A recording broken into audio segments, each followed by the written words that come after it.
오늘도 하나님 말씀을 듣고 깨닫고 그대로 살기를 소망하는 우리의 삶 속에 하나님의 크신 은혜와 능력의 역사가 이루어질 줄로 믿습니다. 우리는 예배자로 또 건축자로 그리고 청지기로 부름을 받았음을 우리가 확신하며 2024년 부르심을 향하여 행진하라라고 하는 주제로 우리가 달려가고 있습니다. 우리가 1월부터 4월까지는 우리는 예배자입니다 라는 것에 초점을 맞췄고요. 5월부터 8월까지는 우리는 건축자입니다 라는 것에 초점을 맞추며 특별히 8월은 우리가 기업의 보금자리를 세우라라고 하는 주제로 나아갑니다. 기업이라고 하는 것, 지난 금요영성 집회 때 제가 말씀드렸기 때문에 그냥 간단하게만 설명드리면, 기업은 하나님의 일을 나타내는 하나님의 기업이라고 한다면 하나님의 그 일을 이루는, 하나님의 일을 보여주는 터전이라고 말할 수 있습니다. 그러니까 우리에게 하나님께서는 하나님을 세상에 보여주시려고 하나님의 자녀들에게 터전을 주셨습니다. 그 터전이 쉽게는 우리의 가정이고 또 우리의 직장이고 또 우리 교회 공동체일 뿐만 아니라 우리가 가지고 있는 우리의 기능들, 또 우리의 재능들, 우리의 힘, 우리의 모든 것이 다 하나님이 우리에게 맡겨주신 터전입니다. 이 모든 것을 통해서 우리는 하나님을 드러내고 하나님을 보여주고 하나님이 하나님 되심을 우리가 증거하며 살아가는 것이 바로 하나님의 기업으로서의 그 모습을 갖추고 기업으로서의 우리는 보금자리를 세우며 살아가는 그런 삶이라고 할 수 있습니다. 오늘 우리는 이 기업의 보금자리를 세우는 이 주제를 우리가 이루기 위해서 8월 한 달 동안은 우리가 주일날 오전에는 이 요엘서를 우리가 함께 살펴보면서 나아가려고 합니다. 이 요엘서는 동시대에 활동한 선지자가 이 요엘서 앞에 있는 호세아서와 요엘서 뒤에 있는 아모스서, 그 호세아와 아모스 선지자와 함께 동시대에 활동을 했습니다. 그런데 좀 특이한 것은 이 요엘서는 시대적인 배경을 언급하지 않고 있습니다. 보통은 선지자들이 그 선지서를 쓸 때 어느 왕 때, 어느 왕부터 어느 왕 시대에 이렇게 활동했던 선지자다라는 것을 밝히는데, 이 요엘은 그것을 밝히지 않고 있는 겁니다. 그것은 뭐냐 하면 시대적인 어떤 상황, 그러한 것들보다 더 중요한 그러한 이야기를 하고 있는데, 이 요엘서의 전체적인 주제는 여호와의 날에 대한 것입니다. 우리가 말하는 여호와의 날에 대한 것으로 요엘서를 두 개로 나눌 수가 있는데, 앞에는 여호와의 날은 심판이다라는 것을 말하고요, 또 뒤쪽은 여호와의 날은 구원이다라는 것을 말하는데, 여러분, 우리가 죄를 지었기 때문에 심판을 받는 것이고 하나님께서 우리를 그 심판 가운데서 구원해 주시겠다라고 하는 것인데, 이 여호와의 날에 대한 부분, 심판과 구원 이 사이에 죄로 말미암아 심판받을 수밖에 없던 우리들을 어떻게 하나님께서 구원하시는지, 바로 하나님의 그 긍휼과 불쌍히 여기심을 통하여 우리를 구원하시는 그 역사들을 오늘 요엘이 바로 그것을 밝혀주고 우리에게 전해주고 있습니다. 오늘 우리는 그 가운데 1장을 통해서 바로 하나님께서 요엘 선지자를 통해 선포하시는 여호와의 날, 그 심판에 대한 부분에 대해서 우리가 함께 살펴보려고 합니다. 그래서 정말 하나님께서 우리를 하나님의 기업으로 삼으셨고, 이 마지막 때에 하나님의 기업으로서 우리가 이 세상 가운데 견고히 서고, 또 하나님이 하나님 되심을, 하나님이 이 땅을 다스리시는 그러한 통치자이심을 우리의 삶을 통해서 드러내는 이런 삶을 살아가려면 오늘 우리는 어떻게 해야 될 것인가, 또 우리가 이 세대 속에서 어떤 모습으로 살아가야 하는지 오늘 이 말씀을 통해서 함께 생각해 보려고 합니다. 오늘 1절 말씀을 보면 부두엘의 아들 요엘에게 하나님의 말씀이 임하였다라고 말씀하고요, 그러면서 요엘은 늙은 자들과 땅의 모든 주민들을 부르면서 너희는 이것을 들을지어다, 귀를 기울일지어다 라고 말합니다. 여기에서 노인들이라고 하는 것은 일반적으로 나이 많이 드신 분들을 이야기하기도 하지만 그 당시에 나이 많이 드신 분들, 지도자들이 바로 그렇게 나이 많이 드신 그러한 분들이 지도자의 자리에 있었습니다. 그래서 어떤 이들은 지도자들을 일컫는다라고 말하기도 하는데요. 이것은 나이 많이 드신 분들, 지도자들 이 모두를 포함해서 이렇게 말하고 있는 겁니다. 과거의 역사를 알고 오늘을 보고 있는 사람들, 그러니까 과거에 하나님이 하셨던 그 놀라운 일들을 경험하고 알고 있는, 그리고 지금 현재를 살아가고 있는 사람들을 일컬어서 말하고 있는 겁니다. 그들에게 오늘 요엘이 이렇게 말합니다. 너희의 날에나 조상들의 날에 이런 일이 있었느냐라고 합니다. 이 말은 이전에 이런 일은 없었다라고 하는 겁니다. 이전에도 너희가 아픔을 겪었고 고통을 겪었고 너희의 눈에 눈물이 흘리는 그러한 끔찍한 아픔, 그러한 일들이 있었지만, 그러나 이제 일어날 이 여호와의 날에 일어날 이 일은 그와는 비교도 안 될 그러한 일들이 너희 앞에 펼쳐진다라는 것을 요엘이 이렇게 말하고 있는 겁니다. 다가올 심판의 그 내용이 그냥 쉽게 우리가 말할 수 있는 그런 내용이 아니라는 것을 그가 말해주면서요, 이렇게 말합니다. 너희는 이 일을 너희 자녀에게 말하고 너희 자녀는 자기 자녀에게 말하고 그 자녀는 후세에 말하라. 너희는 자녀에게, 그 자녀는 또 그 자녀에게, 그 자녀는 후세에. 그러니까 4대에 걸쳐서 이렇게 이 여호와의 날에 대한 것을 전하라라고 하는 것은요, 실제로 4대에 걸쳐서 그렇게 전하면 그런 날이 온다 이런 말이 아니라, 이것은 확실하게 그 여호와의 날이 우리에게 주어진다는 겁니다. 이런 심판의 여호와의 날이, 이 끔찍한 일들이 일어나는 그 여호와의 날이 우리에게 확실하게 올 것이니까, 그러니까 전하라는 겁니다. 이 전하라는 것은요, 그냥 그 소식이, 그런 일이 일어난대 이런 정보를 가르쳐 주라는 것이 아니라, 그런 여호와의 심판이, 여호와의 날이 임할 것이니까 너희가 깨어라는 것입니다. 그리고 돌이켜야 한다는 것입니다. 돌아서야 한다는 것입니다. 이것을 너희의 후대에게 전하라는 겁니다. 확실하게 이 날이 이루어지니까 너희는 그 날이 반드시 온다는 것을 알고 너희가 돌아서고 돌이켜야 한다는 것을 요엘이 말해주고 있는 겁니다. 그러면서 4절을 보면 4마리의 해충이 등장합니다. 팥중이와 메뚜기와 느치와 황충.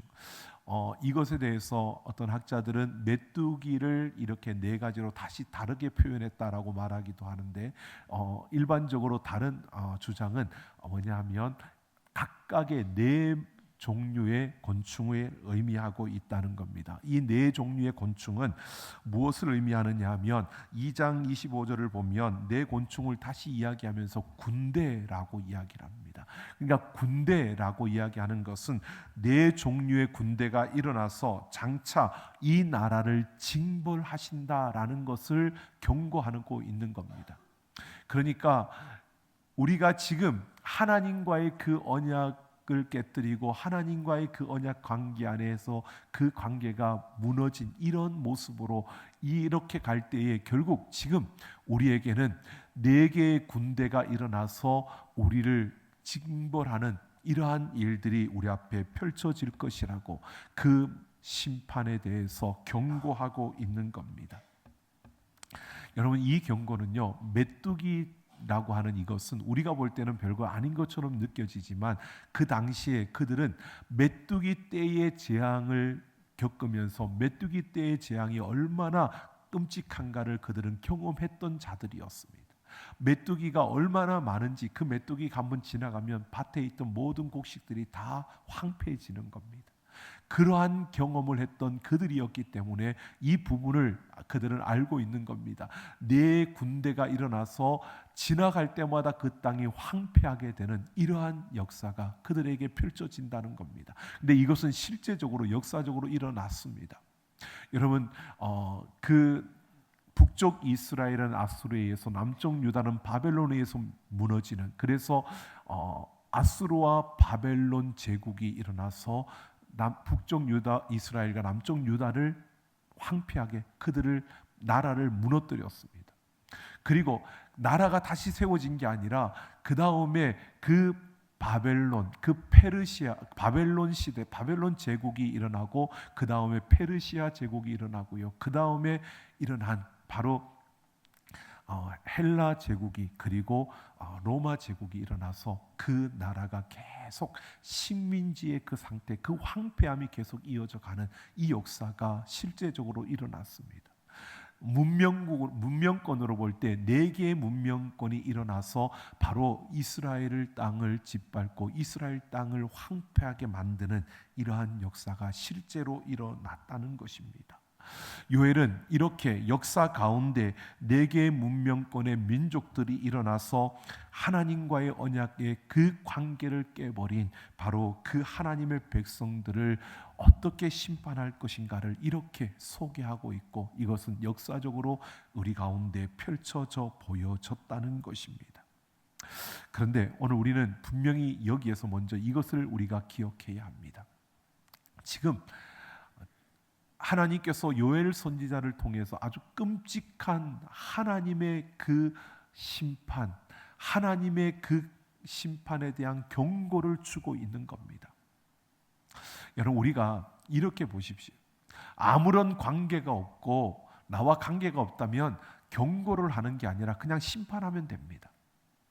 근데 경고를 한다는 것은 아직 돌아오고 돌이킬 수 있는 기회가 있다는 것이고, 그 경고를 한다는 것은 그 하나님의 마음은 돌아서기를 원한다는 겁니다. 그들이 돌이키기를 원하고 그들이 돌아서기를 원한다는 겁니다.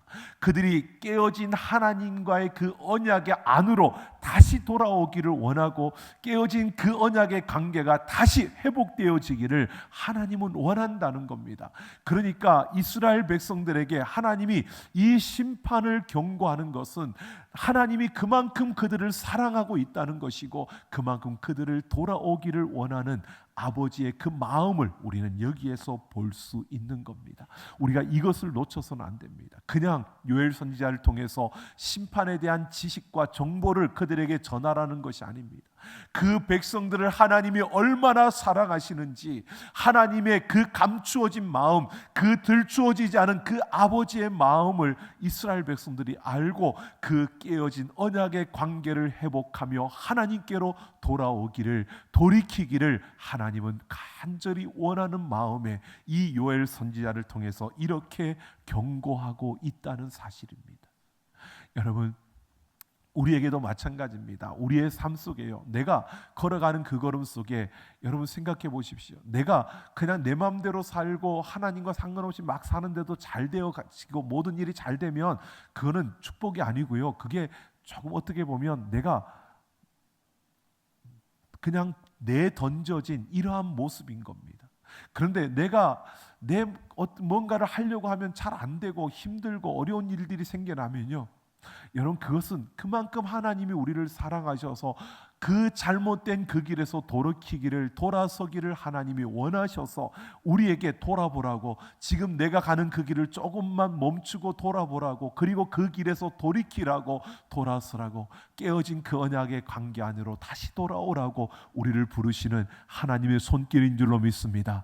그래서 우리의 삶 속에서요, 우리가 어려움이 다가오고 좀 힘든 일이 주어질 때 그냥 우리의 마음이 그냥 덜컥 내려앉고, 또 우리가 무섭고 또 때로는 너무 힘든 그러한 경우들, 여러분 잠시 주저앉더라도 다시 일어서서, 그래, 하나님이 나를 사랑하시니까 또 다시 기회를 주신 거야 생각하고 그 하나님을 붙들고 일어설 수 있는 우리가 되기를 예수님의 이름으로 축원합니다.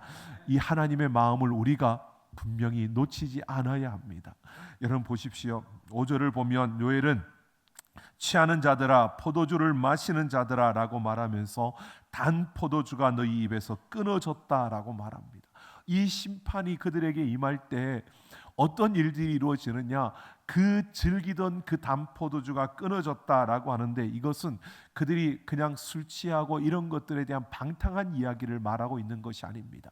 여러분, 이스라엘 백성들이 정말 기뻐하고 즐거워했던 그러한 인생의 가장 이게 우리 인생의 낙이야라고 말했던 순간이 어느 순간이냐면요, 그들이 하나님 앞에 화목제를 드리고 그 화목 제물을 가지고 이웃들과 함께 그것을 먹고 즐기면서 기뻐하며 그 함께 화평을 누리는 그 시간이 가장 기쁘고 인생의 낙이라고 그렇게 보여지는 즐거움의 시간이었습니다.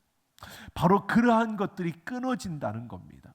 그렇게 단 포도주가 너희 입에서 끊어졌다라고 하는 것은 그 땅이 황폐해지고 그 땅이 다 무너져서 화목제물을 드리고 그들이 하나님 앞에 제사할 수 있는 이런 시간들이 그들에게서 끊어진다는 겁니다. 먹고 살기도 바쁜, 먹고 살기도 힘겨운 그러한 시간들이 주어져서 그들이 그 황폐함 속에서 결국 그들은 그 기쁨, 그 즐거움조차도 이제는 누릴 수 없는, 그것조차도 가질 수 없는 그러한 시간이 그들에게 주어진다는 겁니다. 그래서 그들에게 이런 고통이 주어질 뿐만 아니라 처녀가 약혼자의 죽음을 애곡하는 것과 같은 슬픔이요, 결혼을 앞두고 있는데 그 약혼자가 갑자기 죽음을 당함으로 인하여 그 여인에게 다가온 그 큰 슬픔과 같은 그러한 슬픔이, 그러한 애통함이, 그러한 찢어지는 고통스러움이 그들에게 주어진다는 것입니다. 그러면서 이렇게 말합니다. 깨어 울지어다, 너희는 울지어다 라고 말합니다. 여러분, 깨어 울지어다, 울지어다, 이것이 그냥 우리는 울지어다, 울지어다 라고 되어 있는데 이 히브리어 원문에 보면 첫 번째는 바카라고 울지어다라고 되어 있습니다. 그런데 두 번째는 알라알리라고 해서 이것은 울부짖으라는 뜻입니다. 그러니까 너희는 울고 그리고 더 울부짖으라고 이렇게 강조하고 있는 겁니다. 이것은 하나님 앞으로 나와서 너희의 가슴을 찢으며 너희의 옷을 찢으며 그 하나님 앞에 너희가 울고 울부짖으라는 겁니다. 하나님 앞에 회개하고 돌이키고 돌아서라는 것입니다. 하나님은 이 백성들에게 그 아픔과 고통, 이 슬픔이 너희에게 다가올 것이니까 너희가 하나님 앞으로 나와 울고 울부짖으라고, 하나님께로 돌아오라고 이렇게 말하고 있는 겁니다. 그런데 여기에서 특이한 것이 있습니다. 여러분, 일반적으로 선지자들이 이렇게 돌아오라고 울고 울부짖으라고 말할 때에는 구체적인 죄의 항목을 언급하면서 이 죄에서 돌이키라고, 이 죄를 회개하라고 그렇게 언급하는 것이 일반적인데 이 오해는 그 죄를 언급하고 있지 않다는 겁니다. 돌이키라고 말하면서도 구체적인 죄의 항목을 지적하고 드러내고 있지 않은 것은요, 다른 것이 아니고요, 그것보다 그 이스라엘 백성들이 죄가 없다는 게 아닙니다. 그들이 죄를 짓지 않았다라고 말하는 것이 아니고요, 그들이 죄를 지었는데 그 죄보다 더 심각하고 더 중요하게 너희가 여겨서 회개해야 될 것이 있다는 겁니다. 그 여호와의 날이 오기 전에 너희가 무엇보다 이것부터 먼저 하나님 앞에 회개하고 이것이 먼저 너희가 바로 세워져야 된다라고 말하는 것이 요엘이 말해주고 있는 겁니다. 그래서 제 항목을 말하지 않고요, 13절부터 보면 이렇게 보여집니다. 요엘은 하나님께 수종드는 자들에게 밤이 새도록 누우라라고 말합니다. 밤이 새도록 누우라는 것은 하나님을 섬기는 자들, 그들이 성전에서 그들이 떠나지 말고 그 성전에 집중하고 그 성전에서 시간을 보내라는 겁니다. 여러분, 그러면서 하는 이야기가 이것입니다. 소제와 전제를 너희 하나님 성전에 드리지 못하게 된다. 여러분, 소제와 전제는 곡식으로 드리는 겁니다. 곡식이 열매를 맺지 못하고 황폐하게 되니까 그들이 이 소제와 전제조차도 드릴 수 없는 그런 상황이 되어버린, 예배가 끊어진 상태를 말하고 있는 겁니다. 자, 그들에게 울라라고 말하면서요, 지금 하나님께서 말하는 것은, 이 요엘 선지자를 통해서 말하는 것은 너희의 예배가 끊어진 것에 대해서, 예배가 무너진 것에 대해서 하나님 앞에 회개하고 돌이키라고 지금 이렇게 말하고 있는 겁니다. 여러분, 이런 상황입니다. 이전에는 여러분, 그들이 죄가 없는 게 아니라 하나님도 섬기고 이방신도 같이 섬겼습니다. 그러니까 이들이 하나님에 대한 제사, 예배가 끊어진 게 아니라 예배를 드리긴 드렸어요. 비록 거짓된 마음을 가지고 그들이 하나님 앞에 나오는 그러한 모습이었지만 그래도 예배는 드릴 수 있었습니다. 그래도 예배는 드렸다는 겁니다. 하지만 소제와 전제를 드릴 수 없는, 예배가 끊어지는, 여러분, 그러니까 이전에는 그래도 형식적이라도 그들이 예배를 참석하고 예배를 드렸는데, 그런데 이제는 예배조차 끊어진, 그 예배조차 참석할 수 없는, 아니 예배조차 드려질 수 없는 그런 끔찍함이 그들 앞에 주어졌다는 겁니다. 이걸 회개하라는 겁니다. 여러분, 우리는 코로나라고 하는 이 과정을 거치면서 예배가 무너지고 예배가 끊어지는 것이 무엇인가를 우리는 분명히 경험하며 이 시대 속에 서 있습니다. 여러분, 생각해 보십시오. 무서움과 그 두려움 앞에서 우리는 많이 갈라졌습니다. 어떻게 해야 되나 그러면서 우리의 나름대로 갈라졌는데, 그때 하나님께서는 이미 요엘 선지자를 통해서 우리에게 경고하시는 부분이요, 형식적으로나마 그렇게 예배를 드렸던 그 걸음도 멈추어서서 예배를 드리지 못하는, 예배가 끊어지고 예배가 무너진 그러한 것에 대해서 너희가 회개하라는 겁니다. 그러면서 보십시오. 제사장들에게 이렇게 말합니다. 요엘 선지자가요, 너희 하나님의 성전이라고 표현하고 있는데 그냥 하나님의 성전이 아니고요, 너희 하나님의 성전이라고 하는 것은 제사장들에게 주신 하나님의 직무를 말하는 겁니다. 제사장들은 예배를 직무하는 자들입니다. 그러니까 예배를 위해서 섬기고 예배를 세우는 너희 제사장들, 예배가 끊어지고 예배가 무너졌는데 너희가 뭐 하고 있느냐는 겁니다. 너희의 직무를 다 어떻게 하고 있느냐는 겁니다. 너희가 그 역할을 맡았는데 너희가 그 역할을 왜 하지 못하고 있느냐는 겁니다. 그러면서 14절을 보면요, 모든 백성들을 금식일을 정하고 그 성회로 소집하고 성전에 모아 부르짖으라고 말합니다. 여러분, 이것은요, 이 제사장들뿐만 아니라 모든 백성들에게 공동체를 향하여서 말하고 있는 겁니다. 공동체가 함께 모여서 하나님 앞에 끊어진 그 예배를 회개하고 너희가 예배를 다시 회복하는, 예배를 다시 세우는 그러한 회개의 자리로 나아오라는 것입니다. 여러분, 요엘 선지자는 그들이 죄가 없어서 죄의 항목을 구체적으로 지적하지 않은 게 아닙니다. 그들의 개인적인 그러한 죄들보다 더 중요한 것이 바로 무너진 그 예배를 하나님 앞에 회개하며 무너진 그 예배를 다시 세우고 다시 회복하는 것, 이게 그 어떤 것보다 우선되어져야 한다는 것을 지금 요엘이 선포하고 있는 겁니다. 여러분, 우리는 예배라는 핵심 가치를 가지고 우리는 달려가고 있습니다. 여러분, 우리의 기업, 하나님의 기업으로서 우리가 그 보금자리를 세워가는 걸음 속에 가장 중요한 예배라고 하는 이 부분을 우리는 회복시켜야 합니다. 예배는 당연히 하나님의 백성으로서의 당연한 본질이니까 그거는 뭐 당연한 것 아니야, 왜 특별히 그걸 강조해? 아니요. 여러분, 우리가 하나님의 자녀로서 하나님의 기업으로 서기 위해서 우리에게 정말 중요한 것, 그래서 우리 교회는 예배와 복음과 다음 세대라는 이 핵심 가치를 가지고 우리가 나아가는 겁니다. 여러분, 핵심 가치라고 하는 것은요, 우리의 방향입니다. 생각해 보십시오. 우리가 이 세상을 살면서 모든 것을 하며 우리가 모든 것을 다 할 수 있느냐? 아니요. 모든 걸 다 할 수 없습니다. 우리는 선택하고 집중할 수밖에 없는데 그 선택과 집중은 바로 우리의 가치에 따라 나타나는 겁니다. 우리가 무엇을 핵심 가치로 삼고 살아가느냐, 이것이 기준이 되어지고 그것이 우리의 삶의 방향을 정하고 그것이 우리의 삶의 그 가치를 정해주고 있는 겁니다.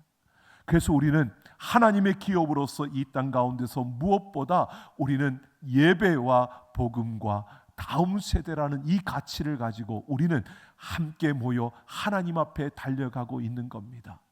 여러분, 생각해 보십시오. 우리는 예배 가운데 나아가서 그 예배를 세우며 하나님이 하나님 되심을 우리의 삶에서, 우리의 가정에서, 내게 주신 그 직장과 내가 나아가는 그 삶의 자리에서 우리는 그 하나님을 보여주며 하나님의 다스림을 드러내며 살아가는 우리의 걸음이 되어줘야 합니다. 우리의 삶의 예배가 세워지고 회복되고 그 삶의 예배가 견고히 세워질 때 여러분, 우리는 그 역할을 감당할 수 있고요, 그 길을 걸어갈 수 있는 겁니다. 오늘 우리는 하나님 앞에서 내가 하나님의 기업임을 우리가 기억하며, 여러분, 하나님께서 우리에게 주시는 그 모습, 하나님의 마음은요, 우리가 돌아서기를, 우리가 돌이키기를, 하나님의 그 언약 안에 머물기를, 그 언약 안에서 함께 살아가기를 원한다는 겁니다. 여러분, 그런 우리의 삶, 우리의 걸음이 되어서 여러분, 우리의 삶의 예배가, 우리의 공동체의 예배가 회복되고 하나님의 그 기업으로서 이 땅 가운데 하나님이 하나님이심을 증거하며 살아갈 수 있는 우리가 되기를 예수님의 이름으로 축원합니다. 그러면서 19절을 보면 요엘 선지자는 자신도 하나님께 부르짖는다라고 말하면서 불이 목장의 풀을 살랐고 불꽃이 들의 모든 나무를 살랐다라고 말합니다. 불이 모든 것을 살랐다. 이것은요, 열왕기상 18장에서 그 엘리야 시대에 3년 6개월 동안 비가 오지 않았던 그 때를 지금 언급하고 있는 겁니다. 그 때를 생각하며 지금 말하는 것은 뭐냐면 엘리야의 시대와 지금 시대가 똑같다고 말하고 있는 겁니다. 엘리야의 시대가 어땠습니까?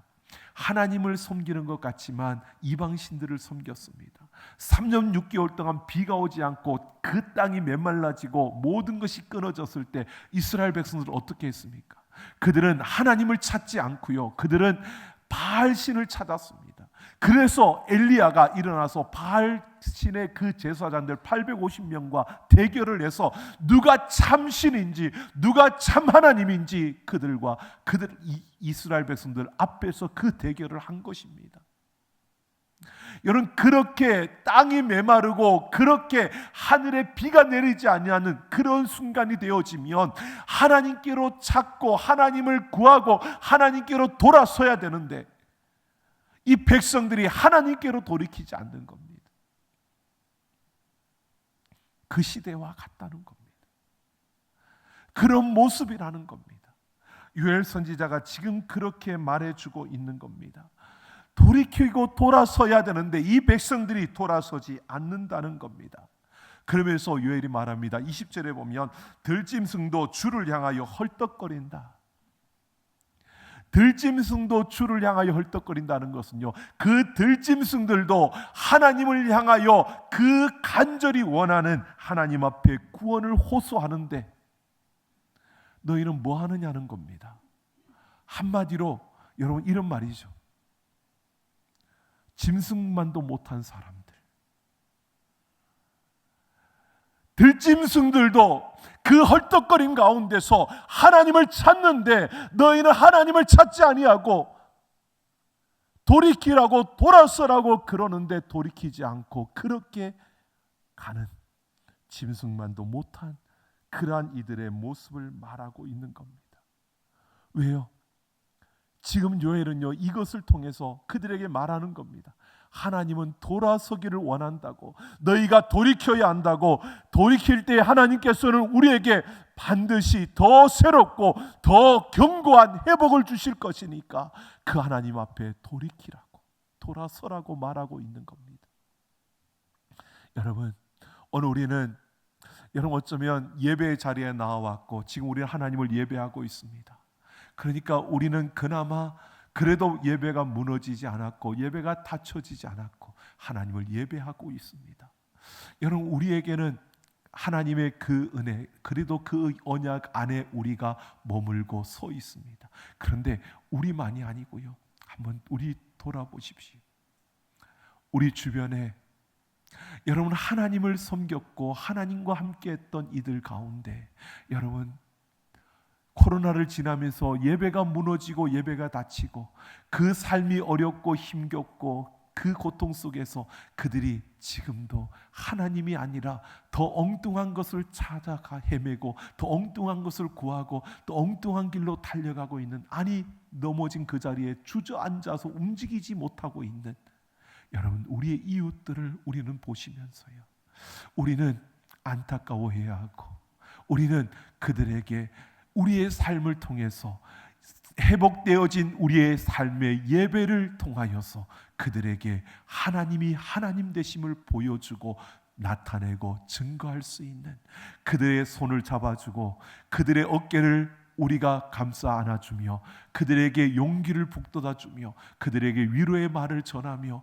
하나님의 그 사랑을 전하며 보여주는, 그래서 다시 그들이 하나님과의 언약 안으로 들어오고 하나님 앞에 그들의 무너졌던 예배가 세워질 수 있도록 우리는 세워가는 그런 우리의 걸음들이 되기를 예수님의 이름으로 축원합니다.